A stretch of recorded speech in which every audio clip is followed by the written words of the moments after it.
Pemirsa, sejumlah guru honorer kategori 2 mendatangi kantor DPRD Banjarmasin di Jalan Lambung Mangkurat, Banjarmasin Tengah.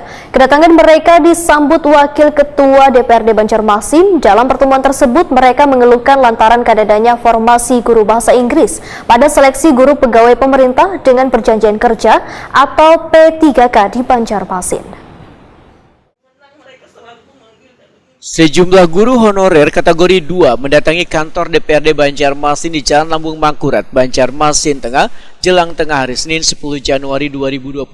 Kedatangan mereka disambut Wakil Ketua DPRD Banjarmasin Muhammad Yamin. Dalam pertemuan tersebut, mereka mengeluhkan lantaran kadadanya formasi guru bahasa Inggris pada seleksi guru pegawai pemerintah dengan perjanjian kerja atau P3K di Banjarmasin. Saling kesalnya, salah seorang dari mereka menyatakan setelah kada mengajar lagi, maka seberatan buku mengajar yang dimilikinya akan dibakar. Bahkan anaknya pun diminta untuk kada menjadi pengajar atau guru.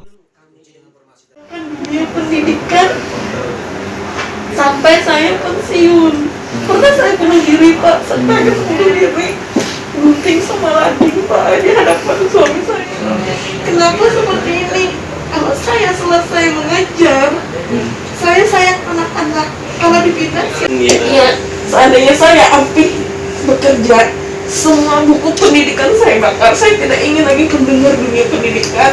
Dan anak kandung saya pun. Wakil Ketua DPRD Banjarmasin Muhammad Yamin Wahetakuni Prima TV menyatakan akan membahas keluhan ini dengan Dinas Pendidikan 1BKD Diklat Banjarmasin. Politisi Partai Gerindra ini pun berjanji akan mempertanyakan permasalahan ini ke Badan Kepegawaian Negara di Jakarta.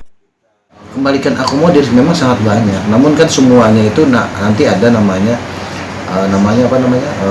uji, tes dan sebagainya yang harus dilalui para guru-guru yang akan mengikuti hal tersebut nantinya. Nah, jadi sekali lagi kita berharap memang sebagai kepala daerah juga harus melihat dan memperhatikan kepada salah satunya adalah para guru-guru yang sudah lama menjabat sebagai guru honor, dan juga mungkin ya tadi ada namanya kan P3K ini kan mungkin mudah-mudahan tahap berikutnya ada. Nah, jadi mudah-mudahan tahap berikutnya ini juga nanti bisa mengakomodir yang formasi tadinya yang tidak linear tadi, lulusan sarjana pendidikan bahasa Inggris, itu berharap nanti ke depan bisa ada formasinya lah, kita harapkan seperti itu. Sementara itu, salah seorang guru honorer K2, Maulina, mengaku sudah puluhan tahun mengabdi sebagai honorer, tapi waya adanya seleksi P3K justru kada bisa ikut lantaran kadadanya formasi bahasa Inggris. Guru SMP Negeri 28 Banjarmasin ini pun mempertanyakan kadadanya formasi tersebut sehingga perlu diperjuangkan. Kami dari honorer kategori 2 formasi jurusan bahasa Inggris pengen diakomodir di seperti kawan-kawan kami lain, karena kami tidak bisa mengikuti P3K dari tahap pertama, kedua sampai ketiga belum tentu kami bisa.